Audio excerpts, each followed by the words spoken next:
for the day will be Mark Peachy with the North Kentucky Chamber of Commerce. Mark, I'll go ahead and toss it off to you, and then he's going to speak for about 20 minutes and give you a few minutes for questions, and then I'll come in after Mark speaks and pick up from there for about another 20 minutes, and then we'll leave a few minutes for questions to wrap up. So we're going to try to keep it to just 1 hour. And again, thank you so much for attending this webinar on a Friday. Mark? Great. Thank you, Doug. Welcome, everyone. Appreciate everybody wanting to spend their lunchtime hour with us here to learn a little bit about what we've have going on here at the Northern Kentucky Chamber. Really what I'd like to do to start out is sort of give you a framework of sort of where we're coming from, sort of our chamber, the local resources that are available in our region, and then how we have sort of found this niche that sort of fills a void that wasn't being addressed relative to helping small businesses and small business members in our membership as well as our community. Northern Kentucky Chamber is located right across the river from Cincinnati. We're primarily comprised of the 3 northernmost counties, Boone, Kent, and Campbell. One of the things that's interesting is that well, I mean, our chamber's been around for a while, established in 1969. We do have 5-star accreditation, which we're very proud of. About 1,700 members in a sort of a metropolitan area of about 2.1 million. One of the most interesting things is, if you go to the next slide, is that if you look at the bottom is we have a lot of resources here and government agencies. In the 3 counties, we have about 37 different cities and 51 different forms of government agencies. So it's not like I have any one mayor of a city or a metropolitan area to work with. So we have a very diverse group of businesses, government entities, things like that. With regards to small businesses, some of the resources that are already here, we have sort of a proliferation of universities. Public universities, University of Cincinnati, Northern Kentucky University, 3 private universities, and a few technical colleges. When it comes to existing support for small businesses, we do have a small business development center, which I'm sure many of your communities have as well, located at Northern Kentucky University. We have a relationship with SCORE, the Society of Retired Executives, that do mentoring for business startups. They actually are co-located here at the Chamber and do counseling here, even though many of their clients are not Chamber members. We also have a few thriving entrepreneurial community with an IT and biotech accelerator in the area. So that pretty much rounds off sort of the space which we play and the resources that we have available to small businesses. So going on to the next slide, I think what we're all here is, what do small business members really want from their Chamber of Commerce? And we did a poll on this, and I did a poll of this when we originally presented this session at ACCE conference in Cincinnati, and it was pretty universal. It comes back how a lot of the people said networking, the ability to market, educational training, advocacy. But really, when we polled our members, the #1 thing that came up for small business members was they wanted to sell to other businesses. They wanted to leverage their chamber membership to sell to other businesses in the community. And one of the things that was top on the list was particularly for the companies that were the B2B, business to business, not necessarily business to consumer, was they really wanted to say, how can you help us get into the region's most prominent organization? And fortunately, we had a program established here at the Chamber that actually accomplishes that. And it's called the Chance to Meet the Buyer program. And that's really essentially what we're going to spend a couple minutes talking about, the history of the program, how it operates, the success, then afterward give you an example of what some of the presentations looks like, and then answer some of your questions. So the Chance to Meet the Buyers program has been around of this chamber since 1999. So it's been over a decade long, and it's really due to the impact that it has had on our small business members. It's been around for this, for that long. Essentially, its primary objective is to open those doors for the small business members to seek opportunities with the larger enterprises. And these are either can be public or private, Fortune 500 businesses, universities, hospitals, airports, utilities, state and local governments, you name it. Just basically, it's got a purchasing department. We want to try to get in front of them and connect them with our members. So typically, what this is, the program is, and we just had one this morning with Toyota, and where we had purchasing managers from the 2 or 3 organizations come in and basically talk about their company, opportunities, how to get plugged in, and we'll get a little more detail of that. And then basically we open it up to our members, and we also open it up to non-chamber members as well to attend. So historically, over the life of the program, we average about 67 registrants per session. And that's, keep that in mind, that's relative to the size of our market. That number is going to vary depending on your market. We had a total of 111 different organizations come and present at our Chance to Meet the Buyer event. Okay, here the next slide. A sampling of some of the presenting organizations to give you an idea of diversity. They range from Procter & Gamble to the City of Covington, City of Cincinnati, Wright-Patterson Air Force Base, Paramount Kings Island, which is an amusement park, casinos, Yum Brands, which is KFC, Pizza Hut, Taco Bell, GE Aircraft Engines, the sanitation district. So there's really not, the diversity is the name of the game here in getting in trying to get this presenting organization.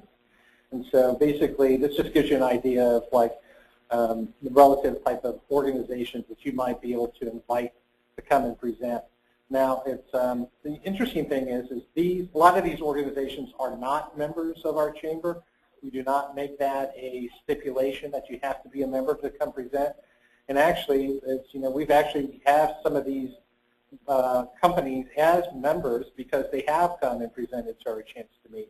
So it's a great way to introduce your Chamber of Commerce to the larger organizations and entities in your area. Next. This slide pretty much personifies sort of our specifics of the program.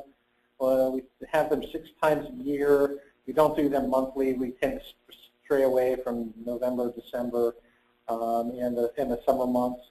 But we have them early in the morning. They're over by 9 a.m. so everybody can get in and get on with their business day.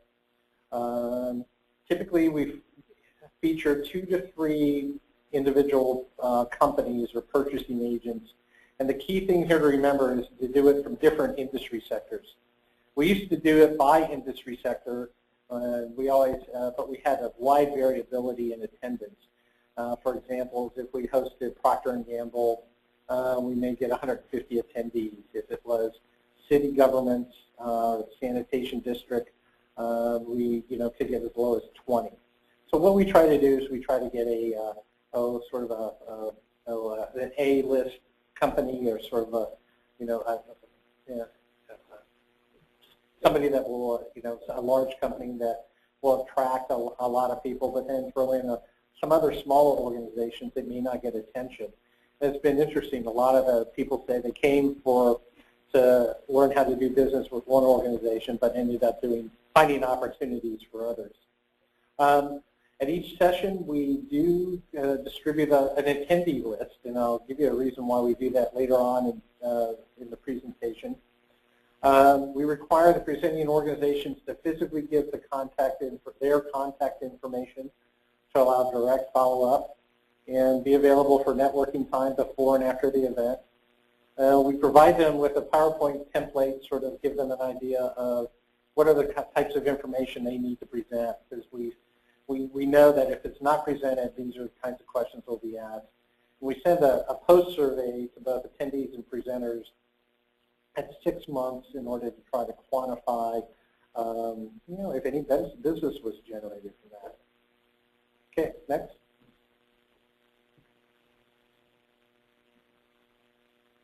And this is the actual presentation that we forward on to the buyers, and we basically make the call, explain the program, and get them to sign up. And so we have our fictitious company, the Acme Anvil Company, with the purchasing manager's name. We ask them to give an idea of what their requirements are for their suppliers regarding any special certification, quality targets, price, service, schedule. Next.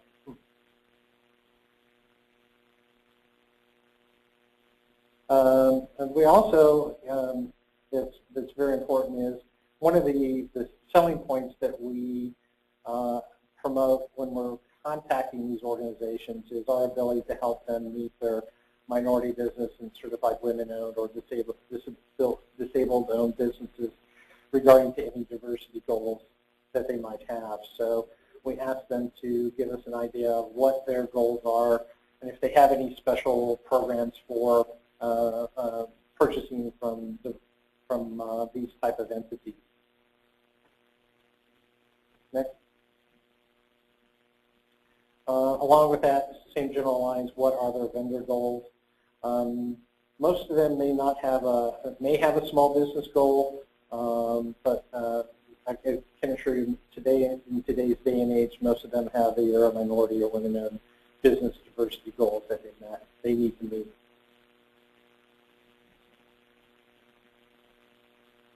We also ask them to walk us through their actual registration process, whether it's registering online, any kind of uploading any certifications, and what type of what their process is for internal vetting. So when somebody comes, they can actually understand what those steps are, and if they have any questions, they can ask them then. Next, please. Again, this we ask them to do a graphic on typically what their process is. Next. I think that this slide is probably one of the most important things, and it's what is their current purchasing needs. We really ask the purchasing managers to come in and say, this is what we're looking for, but at the same time, there's another slide that's not on here, but it's what are the things that we're not looking for? Because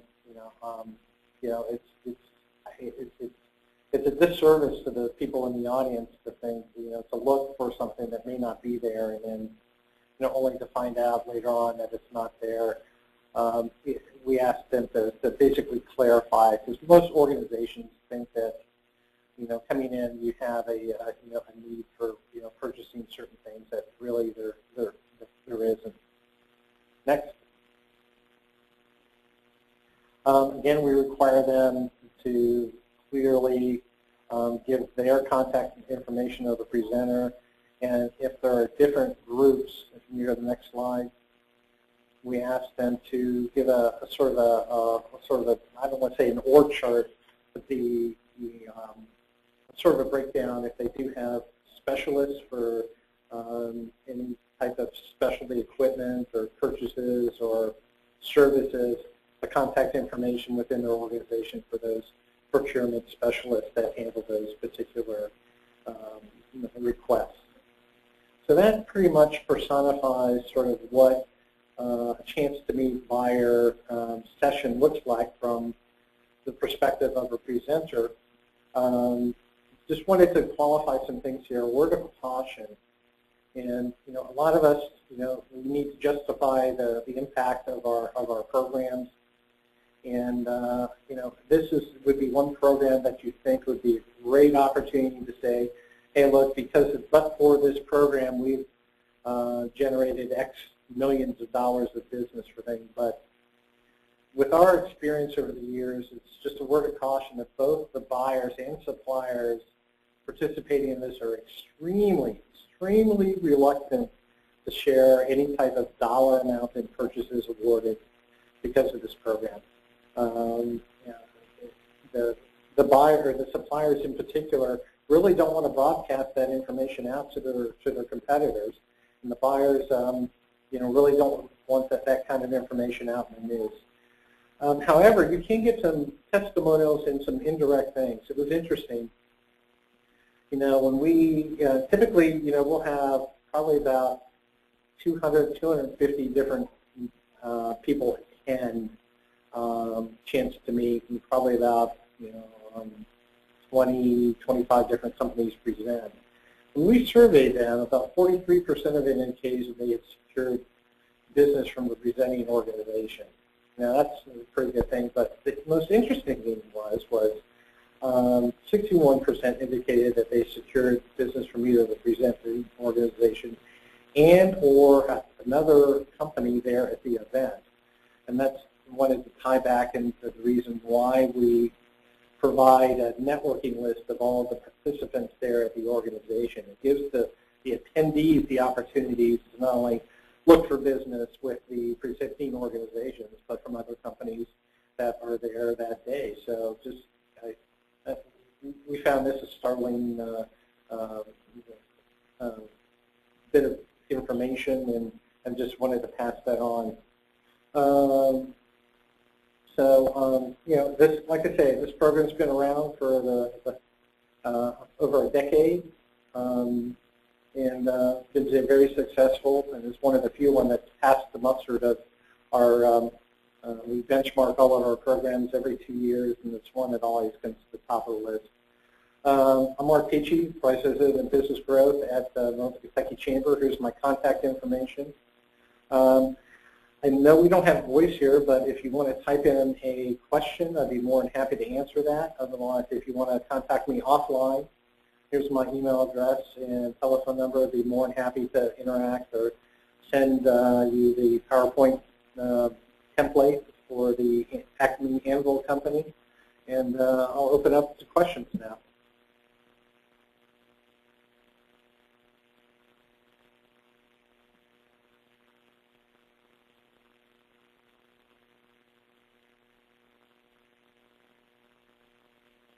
I see people must be enjoying the lunch because I don't see any questions coming through.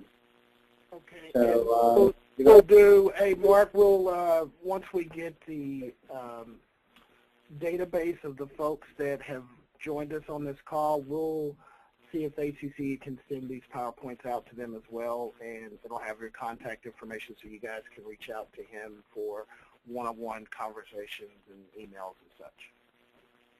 Yeah. Perfect, not a problem, and we're more than happy to share, and would be honored if anybody would like to replicate this in their region. Thanks for your time. Okay, thanks so much, Mark. Really great program. Encourage you guys to reach out to him.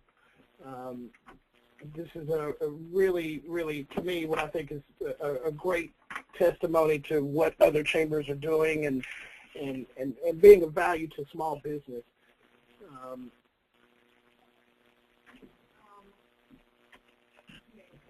So we'll move to our next presentation.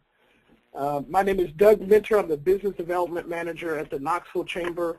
One of the things that we did in our community is created a program called Propel. And it's a 3-part program. We do one-on-one counseling. We also have an initiative underneath Propel called Diversity Champions, where we practice economic inclusion so that we're including all different types of small businesses, from the minority community, from immigrants, from the international community, really pulling the diverse types of business owners together to promote inclusion in our region. And our main program is our Mentor Protege program, which I want to talk about today.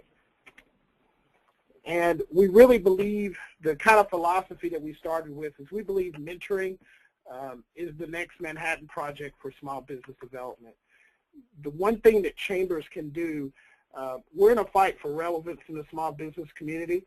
We're challenged by incubators and accelerators, economic gardening, peer-to-peer programming. There's such a large amount of programming that's out there.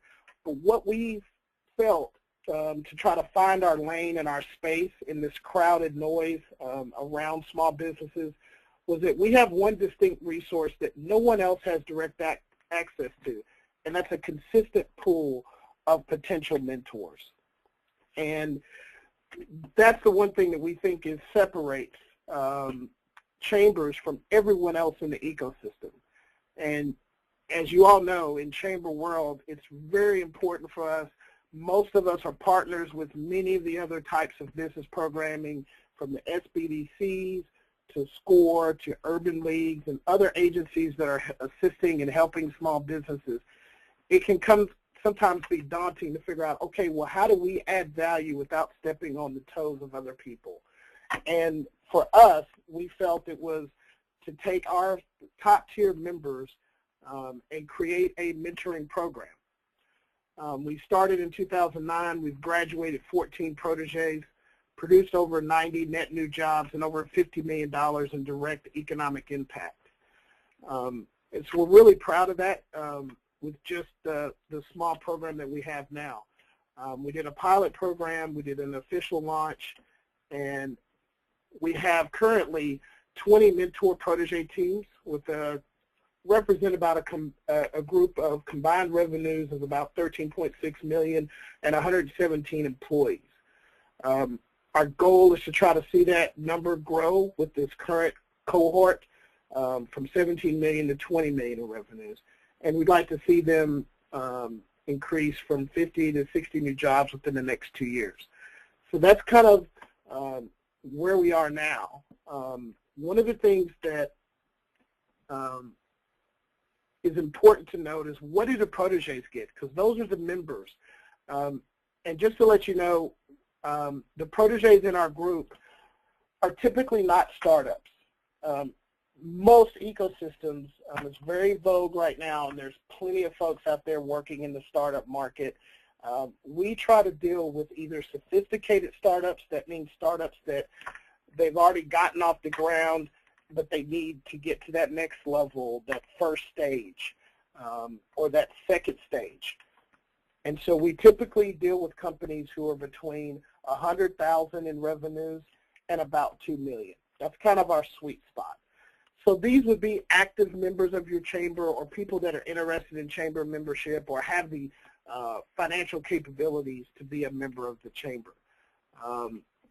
One of the things that we did is we had Harvard and Cal Poly and Queens College combined with us to study the program to make sure, hey, what is it that the proteges get? And one of the things that we found is friendship, role modeling, support, and encouragement.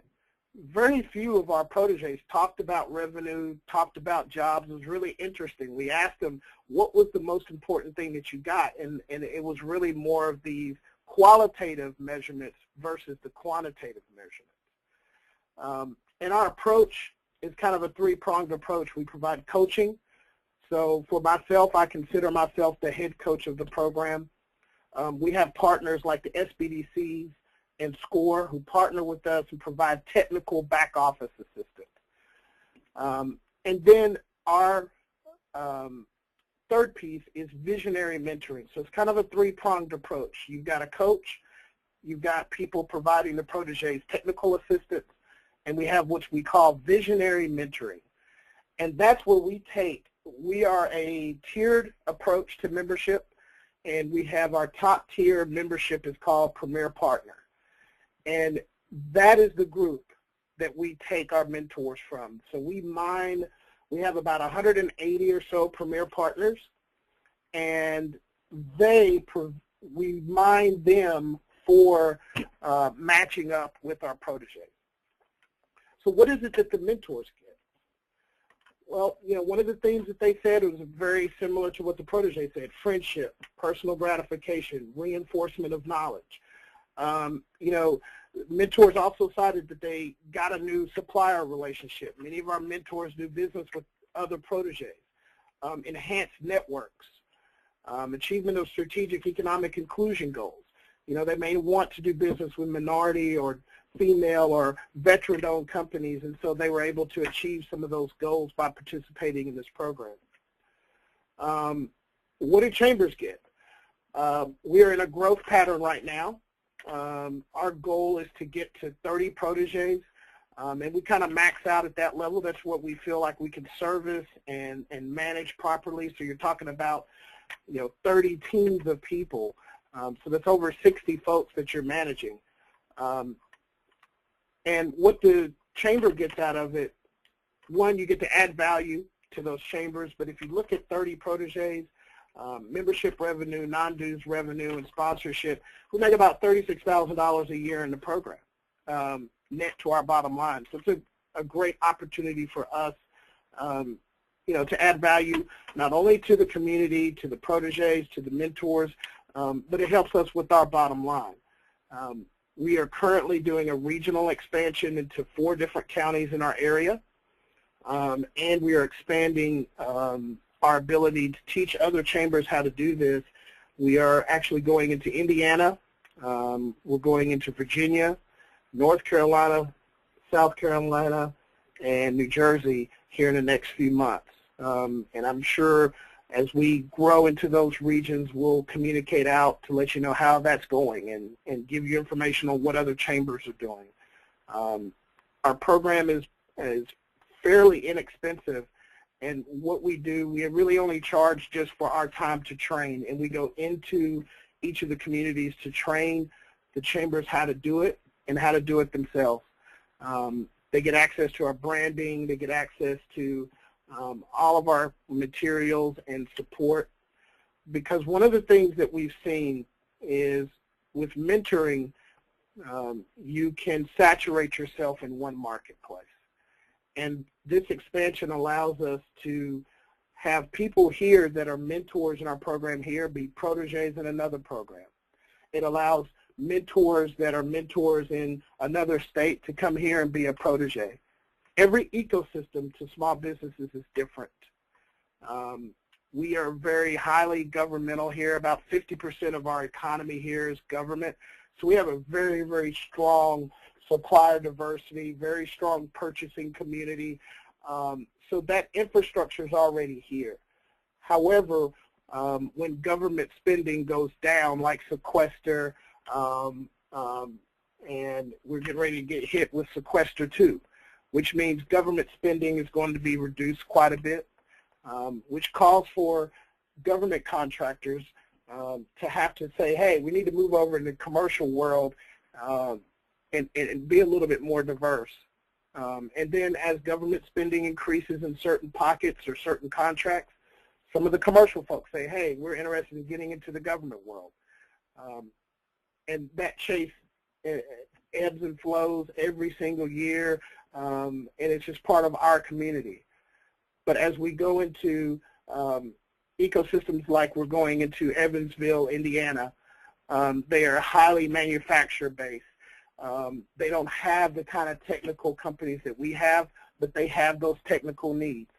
And so we're able to, as communities, to share our small businesses with each other and share capabilities amongst each other. Again, we think mentoring is the one thing that every chamber in the country, it's our competitive advantage. Chambers are the largest business entity across the country, in every city, in every state. And we believe in the philosophy that mentoring is really what chambers can offer. Even if you don't have a program, you can train and encourage your members to mentor in other programs. And because we have typically the top 25 to top 100 companies in a given city or members of the chamber, we have direct access to all those folks. And what we found is it was fairly easy to get our top tier members when we asked them, hey, can you give us a day of service? We ask our mentors just to give us 1 day of service, which is 2 hours a month for a year. and we've had tremendous success into them saying, yes, we want to give back to small business. We have a boot camp that lasts 7 weeks. We run our folks through a boot camp, and then they meet with their mentor once a month.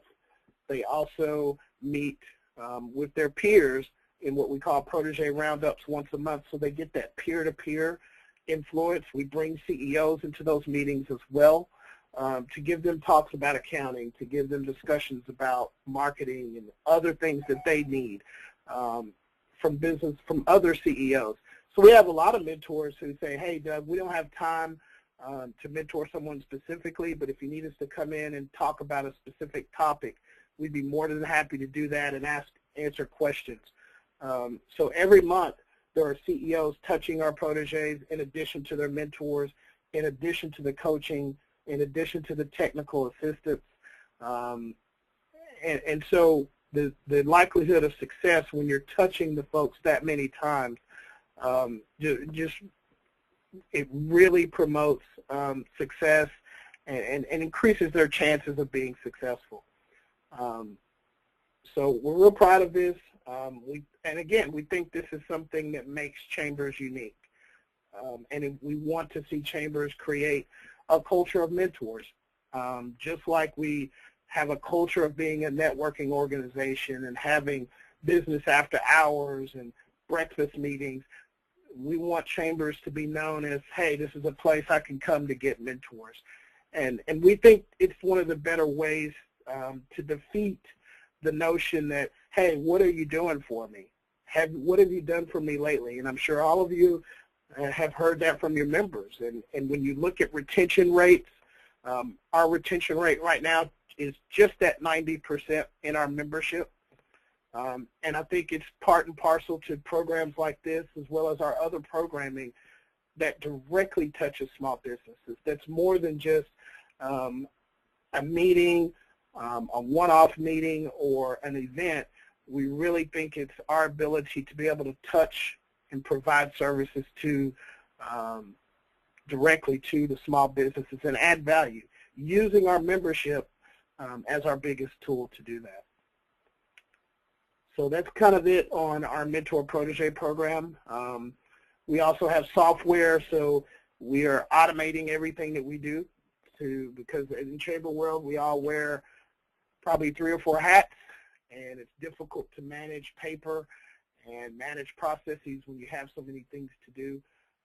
So we have a software program from a young startup company called Mentor Me, and so all of the transactions and reporting are done within that software, and it's very affordable. And actually, this group that you see in this picture is actually beta testing it, and they love it. And they are helping us build that model out, and we should be rolling that out at the beginning of the year. But one of the cool things about it is when they meet with their mentor, they can see every transaction between their mentor. What did you discuss the previous month? They can also communicate with each other in a closed, safe environment. And we think that's critically important because they're sharing a lot of intimate data about their small biz, and we want to make sure that only people in the program are seeing this information. So that's kind of it in a nutshell. If you guys want to chat any questions, feel free to do so. I'll give a couple minutes if there are any questions for me.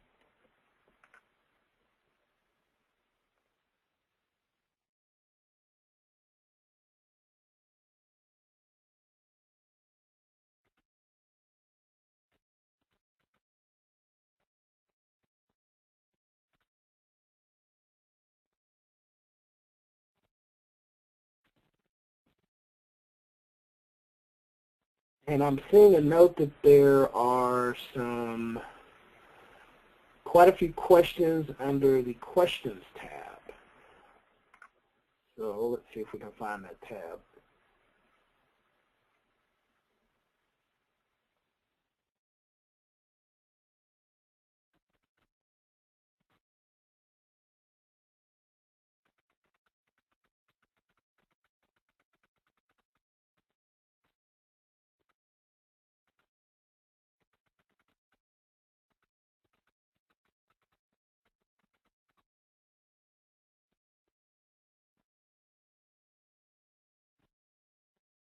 And I don't know if there's an ACCE staff member that can kind of assist me with locating those questions.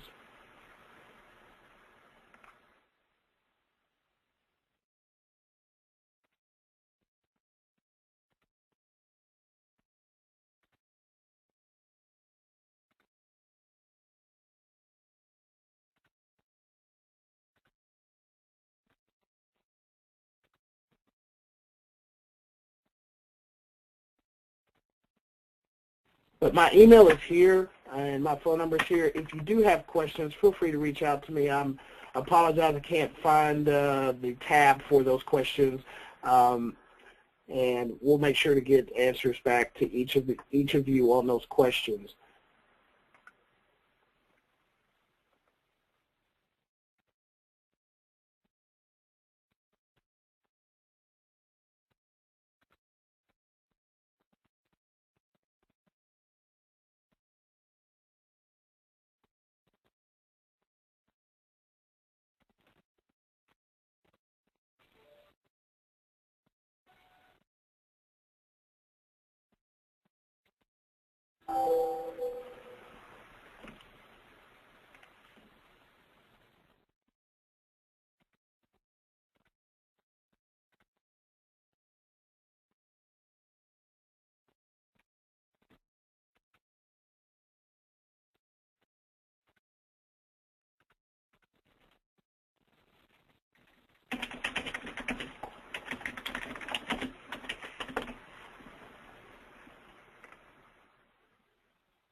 I'm going to try to find the questions tab and try to answer as many of these questions as I can.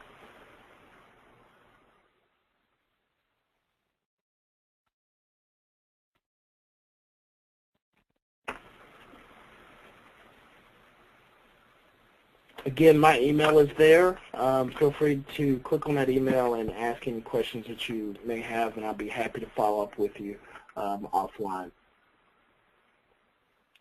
Thank you so much for listening to our webinar today. Thank you so much to ACCE and everything that they do for us to help us in Chamber World, and I really appreciate the focus on small business.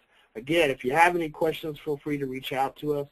And if you have questions for Mark, you can send them to me. I'll be happy to forward them to Mark. If you have questions for me, feel free to email me and call me anytime you like. Thanks so much, and guys, have a great Friday.